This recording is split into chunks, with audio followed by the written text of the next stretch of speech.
I'm getting hot and sweaty over here. Oh, that's right, you can hear me. You can't see me, but you can hear me. I'm here. I'm just getting it all set up. You notice Mike's catching a wave today. We're doing kite blocks. Hope you're out there.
No, yikes, the kite blocks are awesome. Don't worry. Yikes, I hope it's a good thing. Okay, I've almost got this managed in this room. Welcome, everybody. Rob Appell, making it fun. Michael Miller Fabrics, but the stereo's on the other side of the room, so you have the awesome audio playback in the background. I have to run over there and I come running back. And of course, I've been getting the room set up for the last, my goodness, 25 minutes, I think, to the point of perspiration. I am excited. I am nervous. My heart is pounding because I am super excited you're all out there. Wow, quick count. There's already over 30 of you. This is amazing. Today we have tons and tons of stuff to cover. I am super excited. Of course, we have our show and tell. I'm going to talk about a couple of projects. I was just dialing in over here to make sure the comments were coming through and all of that. Hello, Carl in Florida. Right on, man. Thanks for being out there. Oh, we got another Andrew. You know, I just make these assumptions. I see Carl and Andrew. I think there are other guys following along. I hope that's not offensive. At any rate, I got to scroll back here. Somebody had just made a comment. Yikes, kite blocks. No, Joan. We are going to do these so super easy. It's not even funny. And I'm going to basically kind of build part of it off of this inspiring quilt back here. We're going to get to that. I'm going to use my burst block template, show you some of that. If I continue to talk fast enough, I will show you two different things with this. We're going to give away some a prize at the end of today. I'm going to play with some fun information like that. Catching my breath. It's been a big, huge, busy couple of weeks for us. My goodness. Last week, I was wrapping up all of the tutorials, put out the mitered corner tutorial, which is really a fun, easy project. Of course, I tried to overdo it by adding in the piping as well. So I am in the background when you're not watching, working on another tutorial already that will be a very basic mitered corner construction. So yeah, I kind of overdid it and I rushed the video, but that's what happened because I was so excited because of all of the interviews. I went to Quilt Market in Kansas City. If you haven't been following the whole story, Michael Miller shows at all the major international quilt markets.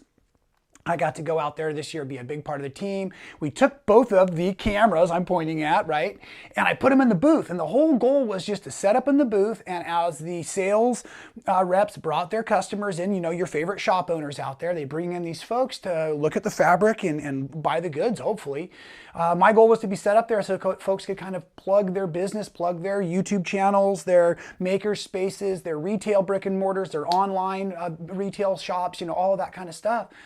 But it was really fun. I didn't really vet any of the interviews. There was a few folks that I knew that I would hope would sit down. And of course, the big one was Angela Walters.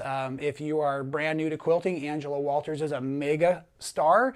If you've been around for a while, you will agree with me. I don't think anybody can disagree. She's a super dear person and just an amazing machine quilter. And it's just expanding in a lot of different ways. And Angela and I are good friends from a few years back, thanks to the outdoor quilt show up in Sisters, where a lot of us teachers, I can't say all of us because there's millions and millions of quilt teachers out there, and now I'm exaggerating, there's hundreds of quilt teachers out there. But at any rate, every year, Sisters Outdoor Quilt Show, we all get together, we have a blast, and Angela and I have hung out there several times and taught there together and have become buddies. And so you see that in the interview. It's really a cool interview, so I encourage you all to watch that here on YouTube. It's really radical and exciting. So there's a lot that was going on. I just want to kind of explain why I put out so many interviews so quickly. I didn't want anybody to miss their moment, and I might have overdone it. I think there's 33 interviews, and they're all fantastic, and every story is awesome. I had some microphone issues. I was using my little Appell microphone in my silly cardboard tube. Where is it?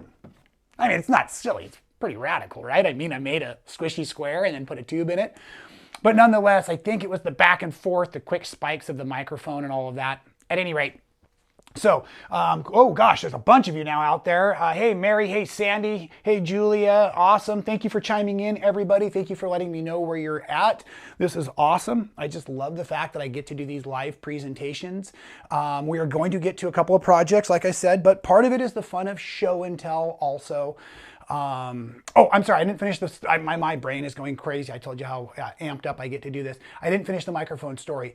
The microphones were bad on a couple of the interviews. I know it, but man, the people were so excited and the people were so genuine and just excited to be part of it. I just couldn't not do it. So I apologize for the bad microphones. I will learn or invest in an awesome microphone for that kind of thing, because I think you all like the video interviews. My goodness, the feedback has been huge.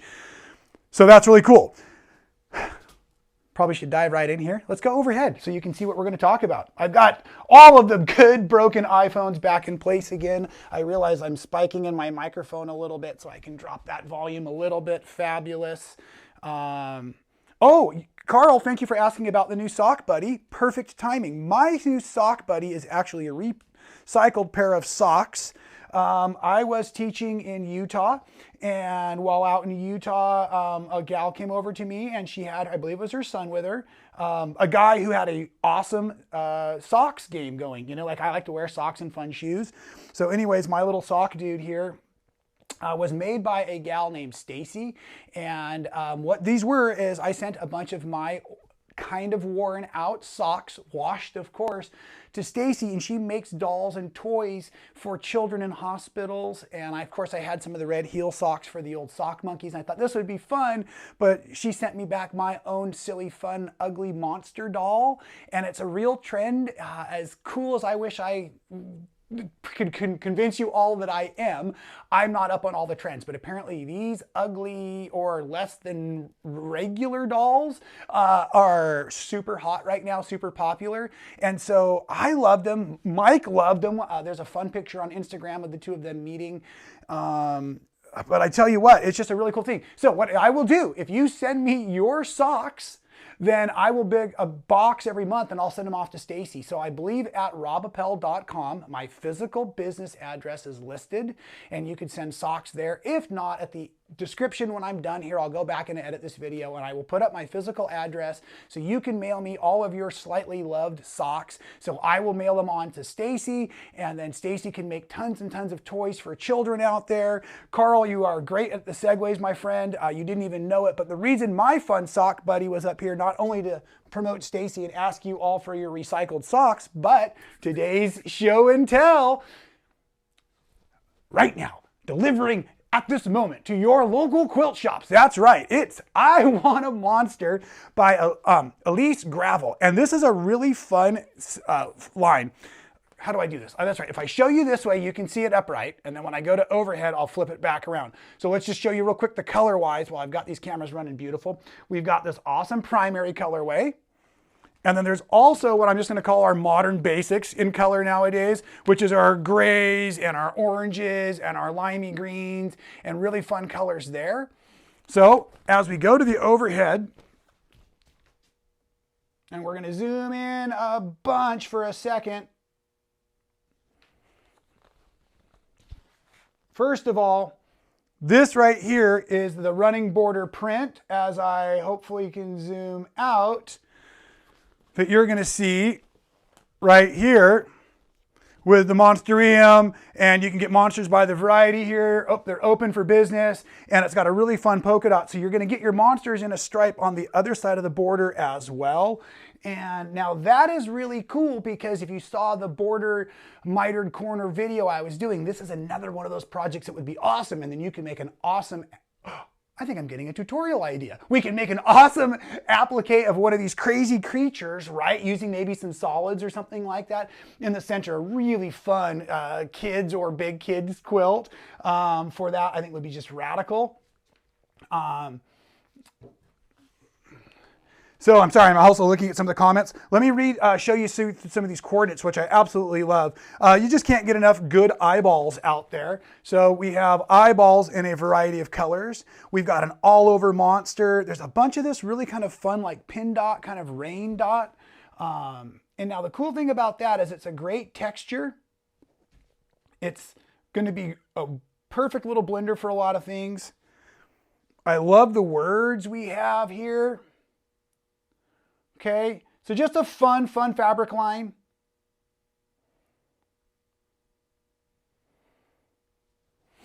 And one of the questions I was given during the week was, I guess it was a question, maybe it was a little bit of a negative comment, but anyways, it was like, hey, what gives? What about all these videos? This seems like an advertising channel for Michael Miller fabrics. Well, yeah, it is a channel for Michael Miller Fabrics. Michael Miller has hired me full time, and this is one of the things I get to do is present and show. So one of the things, I used to be a quilt shop owner, and the hardest thing to do was time, advertising, marketing, inspiration, education, all of this within the quilt shop. So this fabric right now should be shipping to your local quilt shops. This was a very popular seller for Michael Miller Fabrics. So if you saw this fabric and you like it, please start at your local quilt shop, bounce on in there, let them know you saw it on a Making It Fun video. That helps everybody. That's the big message of what I'm really doing here. My job with Michael Miller Fabrics is to provide support and fun for all of you, but the support then is fulfilled at the quilt shop level. So anyways, I Want a Monster, Elise Gravel, a fantastic print line. Please visit your local quilt shops to pick it up right away. That is today's show and tell. It's almost time for the lesson. Are you getting ready? Now, the lesson, believe it or not, is going to start with a long-winded Rob Appell story. Most of you that have seen any of my content in the past know, gosh, Rob is so to the point. He just never goofs around. Of course, yes, I'm super long-winded, and you love that, hopefully, about this. Now, I'm going to quickly bounce to the side camera so you can see this project over here on the wall. This is not me trying to just make this extra busy in here, although it has certainly done that for us today. This is a quilt project that has gone south, and I can even tell in the colors, the lighting isn't quite reading just right. You can't quite see the yellows up at the top of the design wall. But I want to start here because I want to talk about what happens when you're inspired to do something and you dive head first. And most of you hopefully will do that. And that is for why Rob likes to quilt. It is so fun to have a stack of solids. So this is what happened. Oh my God, I can literally lift this. Okay, these are the gorgeous new 38 colors from the Cotton Couture line, right? So these are 38 beautiful colors, and they are generally put in fat quarters. These are not fat quarters on steroids. These are yardage in yards. This is what I use for my work, right? But so these beautiful colors are fantastic when they are laid out in an appropriate colorway and in equal quantities. But what happened on the project, I don't know if I can set those there safely. Hopefully I can. What happened on the project was I wanted to make an optical illusion checkerboard, and so I started just cutting random strips, all a 1/4 inch difference in size, to get the optical illusion out of the checkerboard. Oh, by the way, I'm still going to talk about kite blocks. I'm building to the story of the kite blocks. So what happens is I build this 1/4 of the quilt. This is 60 inches right now, 60 square. I'm over at my brand new Juki machine, which I absolutely love. It pieces like a dream, and I am literally piecing twice as fast as I ever have, and probably more accurate than I ever have as well. But my goodness, I realized It's going to be 120 square. I don't have the space at this moment to handle that quilt. I certainly don't have the time to handle that quilt. But worse than that, I didn't like the colors. I was having this negative reaction to the way the colors were reacting together. Let me check the comments and see if any of you are having a negative or a positive reaction to some of these colors there. Okay, so Beverly and Robin are having a nice time. Oh, this is great. Hey, Cheryl, what's happening? Of course, I forget I run about a 30-second delay here. So I'm just going to scroll down a little bit, make sure I'm not missing anything that I should be answering here. Yeah, kids would love pillows out of our monster projects. That would be great. Looks like it's hot out in Florida. Okay.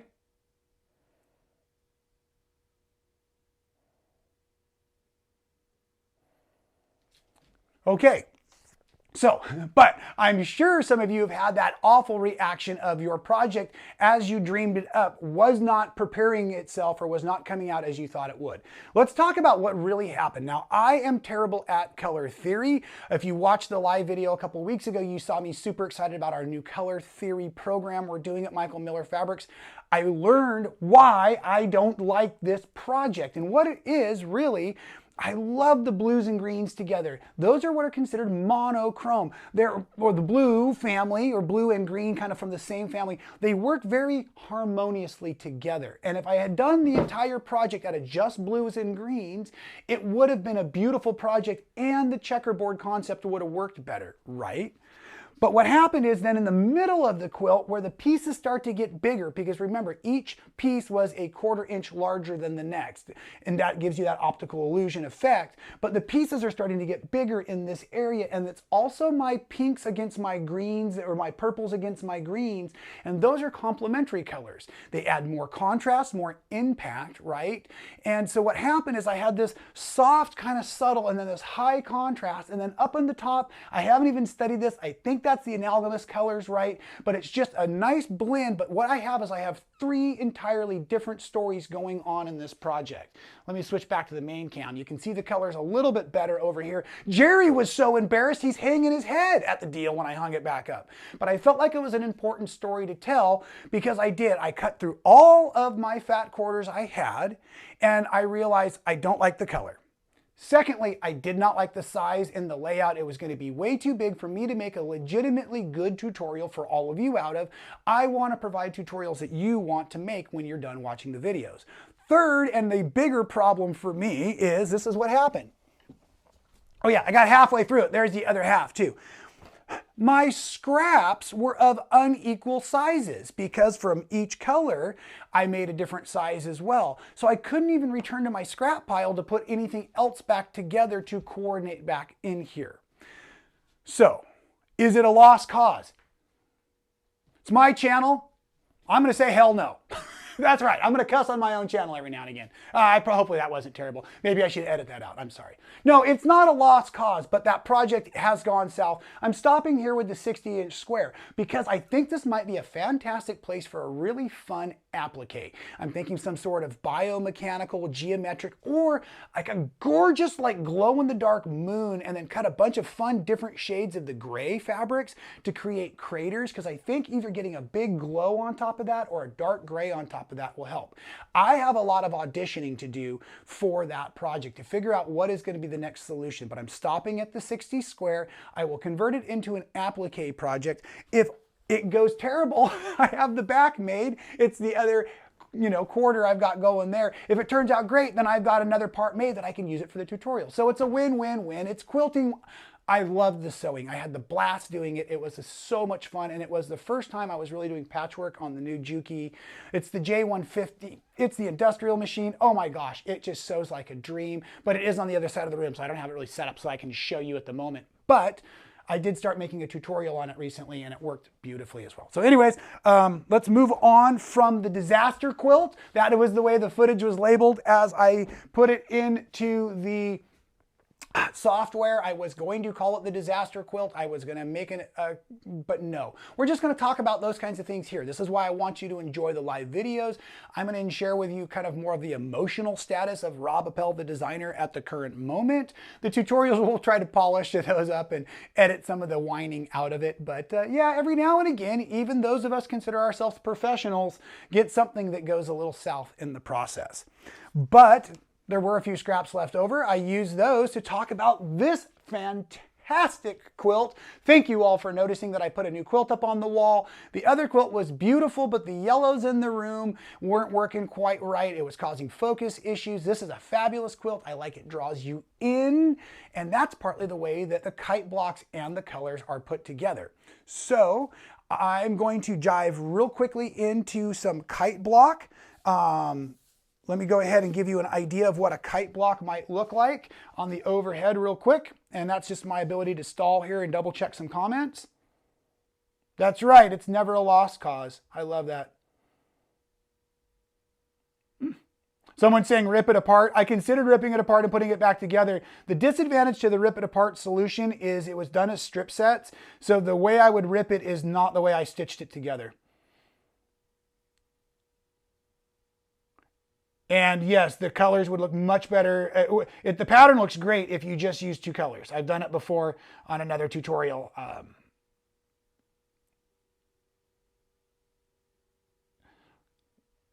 Awesome. Okay, great comments, great feedback. I'm seeing folks like it when we show our fails. Hey, that's all right. It happens. Oops, I guess I'm talking to the overhead camera again. Now, let's really quickly bounce back into these kite blocks. Let's start with our overhead project, or our big project here. I did not design this quilt. I wish I would have. It is gorgeous. It was made by a quilt artist named Joanna Marsh from Custom Quilts, and that's with a K for custom and K for quilts. If you're looking her up on the internet, I should make sure that her link is in this video at the end. I will do that too. I just got this idea for this video because this video didn't work out, right? And I emailed Joanna, but we're all busy. I haven't heard back from her. I'm sure I will. But at this moment, I don't really feel that I have the permission to diagram this project exactly. So what I'm going to do is we'll leave out the numbers to protect the innocent, and we're going to talk about how you at home can make your very own kite block one way, paper piecing style, which is what this is. And if you're brand new to paper piecing, so am I. And therefore, this is a super good place to start. My friend Violet Craft has tried to help me learn it. I'm terrible at it. Watch, I'm going to struggle through it while I demo it today. I guarantee it. But I want to talk about what I did first. So I did on this quilt, I found one of my kite blocks, right? This square here, and it's got this kite shape, even though right now this is the big end pointing downward. What I determined by looking at this kite block was that the intersection between fabrics, technically 2 and 1, are halfway in the block. And they also match perfectly at the tip. So those were some of the qualifying things I had to think about as I began building my own personal paper piece pattern. Wow, that's hard to say. So with that personal paper piece pattern, I went ahead and drew myself a square. Following along, start right there if you like. Oh, let's go overhead. Boink. Okay, do you like the sound effects today? I'm feeling very caffeinated. So this is my original draft. I thought I'd let it so you could see it all. Oh no, I'm quickly, I promised I would not give you those numbers. Bad teacher. Okay. There we go. Bad teacher. I left my draft numbers up there. At any rate, it doesn't really matter. I just try to protect Joanna. I looked on her website and I didn't see any source information whatsoever. So hopefully she'll tell me I can make a tutorial out of it and then I can teach you all exactly what to do. But I basically made myself a square because that's what's on the quilt behind me. I then drew in a 1/4 inch line because that's what you see on the quilt behind me, right? The squares are always a 1/4 inch bigger than what you see in the finished project.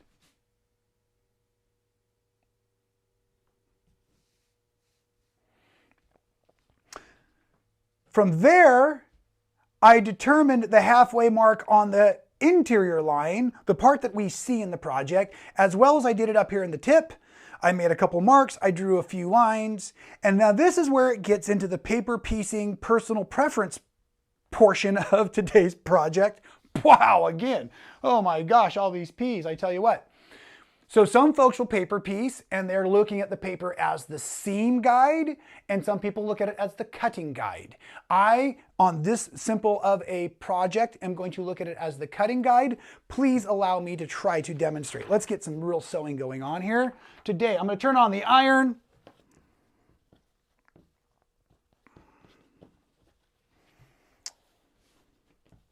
Make sure I'm somewhat organized.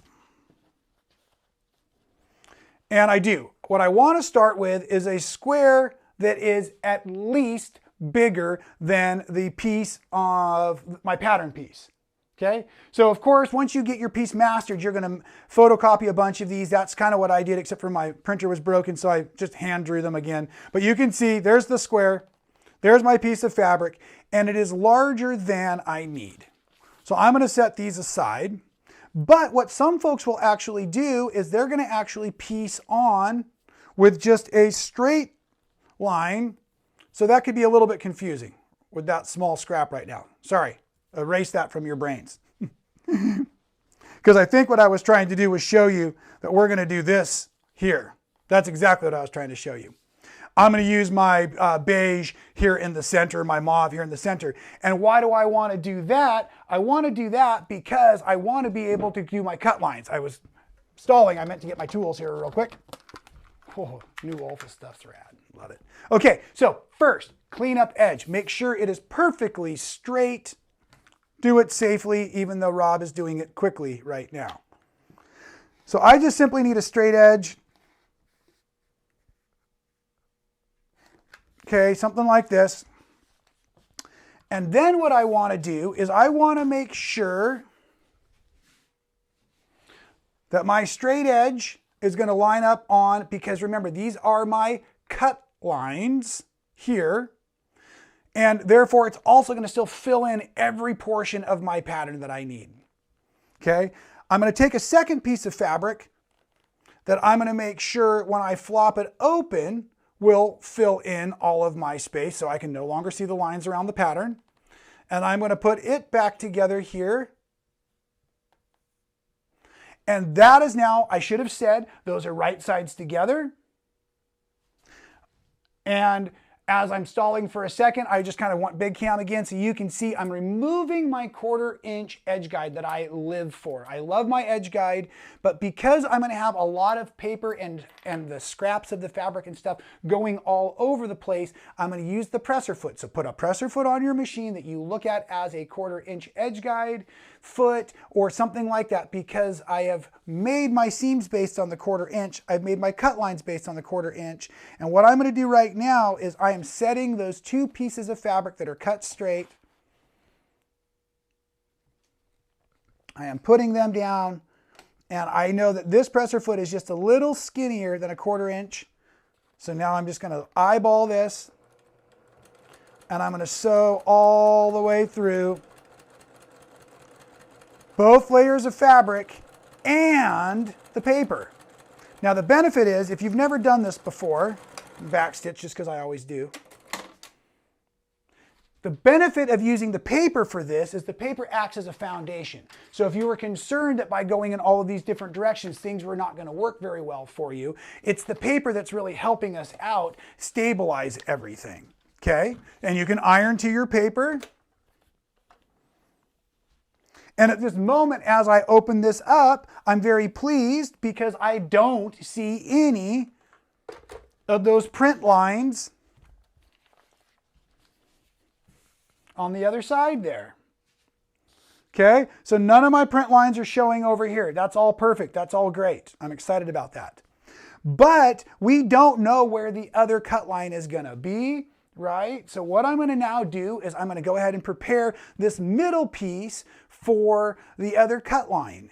I've seen this trick and I actually like it a lot. It helps things keep from moving around a bit, which is just to grab one of your fabric safe glue sticks, right? And what I like to do is I'm going to come in here and I'm just going to put a little layer of glue in there, just light, but I'm kind of doing it. I guess I should have shown you overhead. Sorry about that. I'm just doing a little layer of glue Nice and easy. But what that does is it gives me the opportunity to make sure that my fabric goes all the way over to the edge there. Now what I can do is I can flip it over and hopefully see this line just enough that I can make my cut. Remember, this cut is a edge line. That's not my seam line. So if you're doing this technique, you want to make sure you know where your edges are and where your seams are. And if you are at all concerned, you said, wait, Rob, you just said the paper was going to stabilize it for us.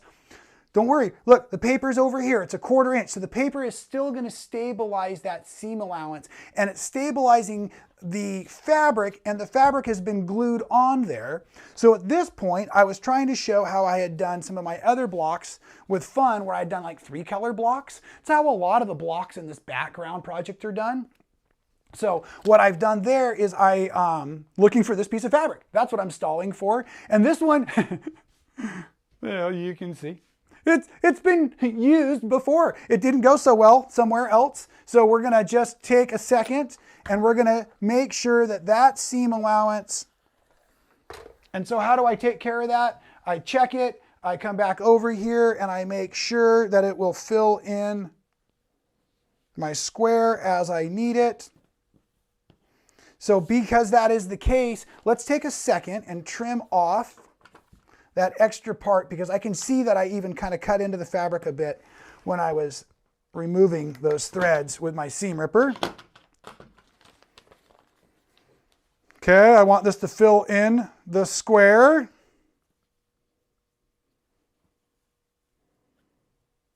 And then we're just going to go back over here and try to do that same seam allowance from the top again. Oops, here we are.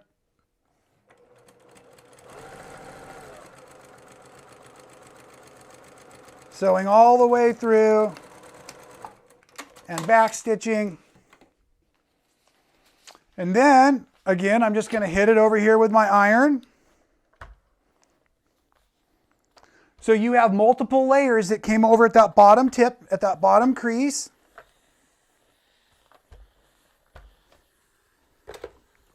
Then what I like to do is I come back over to the mat, and you can actually see here where I had my lines on the paper.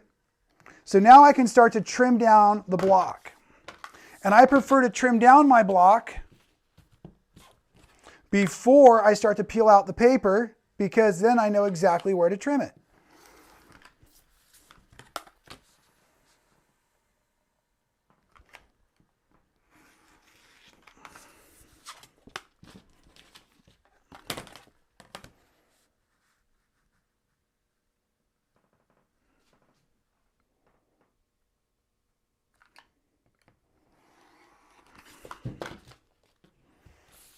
All right, and voila, there you have a very basic way to create your very own kite blocks. So the very first comment that was a yikes comment, I hope that was yikes as in yay, yippee, versus oh no, I don't like kite blocks because of the bias and whatnot. The paper made it super easy, and again, you could draft whatever size you wanted. That's kind of the cool thing about not breaking this exact pattern down. Is basically it's the same piece over and over again. Once you draft your own, run it through your photocopy printer all-in-one kind of machine, and you can just keep making bunches and bunches of these. Now, let's talk about the quilt though, because I do think this is fair. You can see very easily what Joanna did with the colors, and I think it's fantastic. And it's nothing I had done with my other stuff called the burst block, which I'm going to show you next here. I think we still have time for all of that. Oh, we do. We have time for all that because the kids aren't out of school yet. 2 days the kids will be out of school though. That's going to be wild. It's going to get noisy around here, I promise. So at any rate, what I was first starting to say is the kite blocks start with all of the big tips in the center of the project. If I had made a 4th block, you would see that they all come together in the center of the project like that. Pretty easy. Now, as we look at it in quadrants of the quilt, there is a seam that comes down the center and a seam that goes across the center here. If you will just look at that and always point your tip or the tail of your kite towards the corners, you can see from this quadrant, they're all pointing this way. Excuse me. From this quadrant, they're all pointing this way and down. Works fantastic, super great. Then what she also did to blend her colors beautifully was she did that. She blended her colors beautifully by starting with a deep rich in the center and then dragging the colors out. See how there are aspects of that red though? So she goes through the orange and then she still gives you the red out here. And then each family keeps sharing its colors as it passes throughout the blocks. And in this row, I think it's fair enough to count. What do we have? 1, 2, 3, 4, 5, 6. So there are 12 by 12. You do the rest of the math on your own. Remember, we focus on the F word here, not the M word. F as in fun. I hope you understand the humor in that. So what if you don't want to do paper piecing, right? And Rob talked about his burst block. And if you know Rob Appell from the other place you know Rob Appell from, then you know that he created this super cool template, ooh, slippery, that is not a surfboard or a snowboard or some sort of spacecraft mic, but I think that looks pretty cool anyways. So yeah, at any rate, this is a template I made and it makes a kind of a fanning block that is a lot of different strips in it that are really, really cool. And I will make another tutorial soon for that. But this is the most basics of the burst block. A single kite looking shape. So not totally tippy tip down here. It's got a little bit of width down here at the bottom. Single cut here, and I'm going to show you real quickly how you can make these as well, because I think you're going to love what I've just done, which is, remember when I said I didn't like all of the colors together? Well, I didn't like all of the colors together, and my dear colleague Susan says, well, of course, Rob, they're not all supposed to go together, especially if you're going to get unequal portions. So what I did is I took 18 of my favorite blues, greens, and some of the grays out, and I basically used my kite shape and my new Juki that I used on yesterday. So I did all of the piecing and all of the quilting on this yesterday. Isn't that awesome? Yay, yay, yay. Okay, and I'm putting together a full tutorial. So this will be next Wednesday's tutorial because I'm going to be on an aircraft heading to the Kansas City Quilt Fest. Some of you might get to come and see me there. Please do. So I have a full tutorial on this, but I also machine quilted it. So I did a tutorial for that I'm going to edit as well. And then I also want to do a binding tutorial. So I'm going to work tonight late to get another tutorial out of that quilt and have a bunch of content on that project coming out this week. But yes, I basically just used the leftovers of the blue-green colors that I had that I loved that made life so easy. The burst block template itself is originally designed to work from 10-inch squares, right? So you would have a 10-inch square. You would lay it from tip to tip. And now I pre-cut my own 10-inch squares, right? And so with my own pre-cut 10-inch squares, I got to find where the center is of this dang camera one of these days. That little mark in the center is apparently not it. Okay, so that lays across there like that for your cutting. We might as well just do one while I'm here. Let's check it out. So when you're dealing with a burst block, you're going to always use two 10-inch squares to rebuild the block. Now, you may choose to make 3 different colors, but you will still always have basically 2 triangles and 1 kite shape. And in the project I just threw across the room, I did do 3 color blocks, not 2 color blocks like I'm showing you here. If you've never played with this, a 2-color block is a really good place to start, and even more fun, an entirely 2-color quilt is a great place to start where you make opposite blocks and then you can play with them and do different cool things. I would like to take a moment and thank another quilt artist out there. Oh my gosh, I think it was Jen Carlton Bailey who taught me this. I hope it was. But she taught me to use my cell phone that I'm using as my overhead camera today. and go to Instagram. Instagram has an app called Layout. And with Layout, I took a picture of these two blocks like this, and I was quickly able to tile an entire picture together to show me what a two-color layout would be. And there are alternate ways you can actually put these blocks together to do different things, blah, blah, blah. So I just wanted to play with it and point out, if you've never used Instagram's extra app called Layout, please try it because it's fantastic and will certainly help you synthetically produce quilts from just two squares. And that gave me the idea that yes, I wanted 3 colors. Yes, I wanted to expand on it. Awesome. What about the template? Hopefully, this template's been for sale for 2.5, 3.5 years, something like that. So yes, I hope it is available in all of your local quilt shops. I have it at robappell.com. You're welcome to order it from me. But, you know, I want to teach folks how to be creative and unique and individual as well. Or I'm a bit of a recycler. So another thing I do is whenever I buy pre-cuts, I get the cardboard out of the back. And because I invented this template, I will tell you that this edge here is 3 inches long, and this short edge down here is 1.5 inches. So if you wanted to take that cardboard template from the back of your pre-cuts, that's what that's for, by the way. If you didn't know, that's why they give you that piece of cardboard. That's so you can make your own pattern pieces. Drop it on there. It's 3 inches short or long edge is 3 inches there. 1.5 inches on your short edge, mark it out with a Sharpie marker, cut it down to the size you need so you know what you're doing, and then bam-o, presto, you've got yourself a homemade template, or you can drop 12 bucks on my website and I'll send you one and I'll autograph the postcard as well. Ha, advertising's over. Now, with that said, when I did this, there's one last trick to sewing these beautiful burst block pieces back together. And what I want to talk about real quick is how I do that. And let's go overhead. You're going to focus, please, on the burst shape, or I call it the kite shape, wedge shape, depending on which video you're watching from me. Now, if you start, you're going to lay your triangles right sides together. Not if, but when. Sorry, I was reading comments. I want you to look at this short edge here. Not the tip way down here, but this short edge. If you've never done angles in quilting before, we need to cheat about 3/8 of an inch. So if all is perfect, that little space down there, well, I've even done a good 1/2 of an inch or more. But I just want a 3/8 of an inch cheat down on that little short end right there, because then as I go over to my sewing machine, I'm going to sew on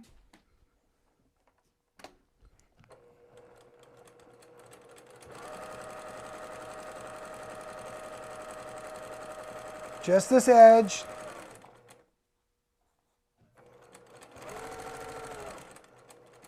Of course, let's back stitch.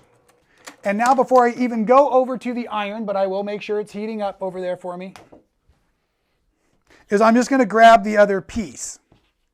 And I'm going to flop the other piece over. And again, this is a kind of a guesswork. This is not super accurate, but as the reminder, you're starting on your short end of your wedge block, short end of the wedge block.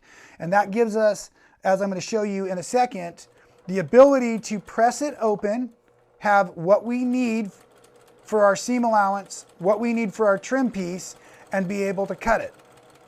As soon as we press it open, we're going to square it and we're done with this block. It's that easy. But in the other constructions using this template, it'll usually make like a 7 wedge block or a 5 wedge block, I guess. And we use our scraps. So having the biggest piece left over is super important. You want those scraps left over so that you can reuse them for the next colors as you go down. Don't fairies come around usually and clean this stuff up while we're at the sewing machine? Okay, so here's the next thing I want you to think about. I want you to look at it like I would be looking at it. I start with this wide end. Right side still together. Set the seam, and I'm going to lay into this one first over here, which I guess is on my right-hand side of my body. Gets it out of the way so I can do now the same to the left-hand side.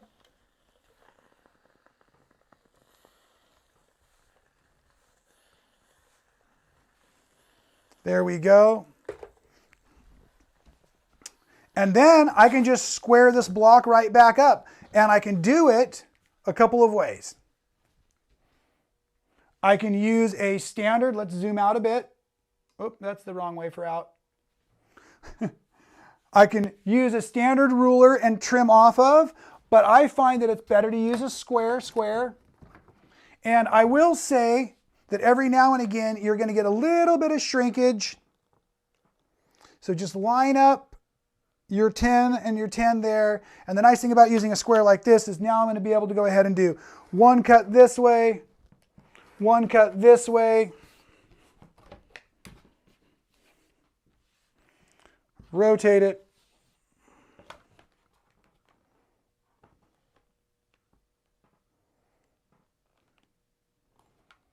cut the other two sides.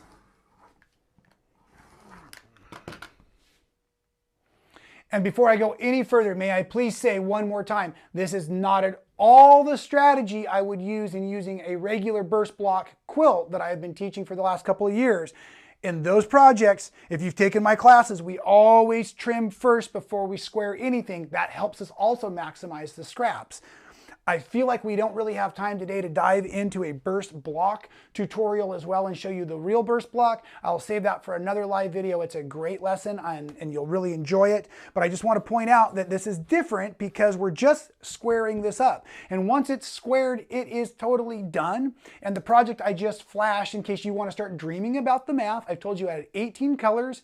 It has 36 blocks. 6 by 6 is its layout in there. If you want to start going through your favorite fabrics, your favorite colors, that kind of thing, to figure out what you want. Or I've got kind of a fun idea here.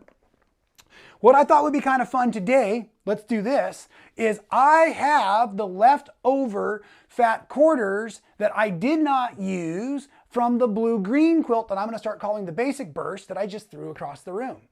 These fat quarters, there are still 20 of them. If I've done the math correct, that is 5 full yards of beautiful Michael Miller's Cotton Couture, the high-end, high-density cotton.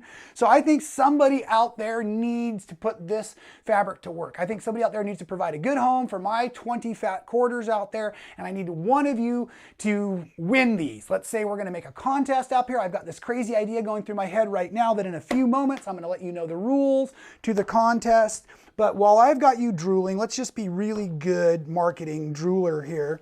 I'm going to throw that there. I'm going to put that there. I'm going to zoom in. So you can just drool and drool and drool. And I'm going to check some comments because I could see that you were all answering my questions that I wasn't answering because you knew I was sewing. And that's what makes my audience the best. Yes, Joan likes her burst blocks. Thank you so much, Joan. What did I miss out here, gang? Oh, Cheryl, yeah, I'm super, super excited about the Juki partnership too. They have just been the nicest folks and the hardware is great. I love my power tools. Oh, Daphne, if I'm reading that correctly, it's your first time quilting. Welcome to the club. You are awesome. Please send me a personal email, rob@michaelmillerfabrics.com. And I will help you learn everything you ever want to learn, and I'll make tutorials for everybody while doing so. So yes, Daphne, let me be your teacher. I would be so honored. Yes, okay, so yes, Missouri Star was the original person that sold the burst block template, but you can buy them just about anywhere, I hope, nowadays. Yep. They're asking for the rulers. I'm looking at looking at all these wonderful comments. You're all fantastic. Yes, please, please, please remember the goal is to support the local quilt shops. So if you will, if you will, please. Sorry, you weren't supposed to see that either.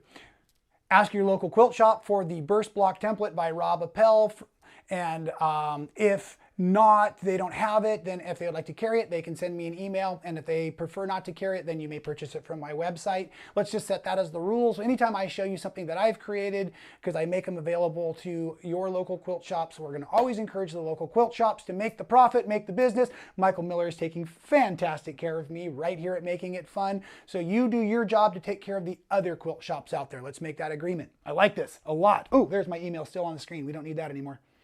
Okay, are you ready for the contest? Rules. This is going to be radical. This is going to be super fun. And those of you who watched the interviews, you know we have the mystery box of questions. These questions were curated by the family at Michael Miller Fabrics, and not all of these are necessarily appropriate. And there's one of these that will not even work, I just realized, because it's a karaoke-based question. However, today's rules, if you want to be the proud owner of these 20 Fat Quarters right here out of my studio. I won't even dust them off. I will send them with all the extra lint on them so you get the bonus materials included. Right? You get that joke? That's fun. What we're going to do is we're going to ask you to just simply make sure you are subscribed right here at Making It Fun. You probably already are. What happens is at the end of these videos, they're live at this moment, but as soon as I touch this button over here, it's going to stop. It takes a few moments to recycle, and then it becomes a pre-recorded video. It's a video that's out there for everybody else to enjoy. So you're going to get the heads up, you're going to get the leg up out there, you're going to get a little extra time to think about your questions, but we're going to open this contest up to everybody for 24 hours. So tomorrow, well, 23 hours. Tomorrow at 1:30, I'll make the announcement of who our winner is, and I will mail you these Fat Quarters. What you have to do is make sure you are subscribed to Making It Fun. Secondly, you need to go to the recorded version of the video you are watching right now and leave your answer to the mystery question. Bum-ba-da-dum. Okay, we're going to open up the mystery box. There's the mystery box of questions. I'm going to randomly pull. Where is it at? Should I just randomly pull one? Okay, here it is. I'm going to read the question. You have a button which when you press, it does something. What does yours do and why? That's right. To win the Fat Quarter bundle, please comment on the recorded version of today's live feed video. Your answer to today's mystery question, if you had a special button, I'm adding in a word, of course. If you had a special button, which when you press it, it does something. What is that button? And what is that something? And with that, everybody, thank you so much for spending a bit of time with me on your Wednesday afternoon.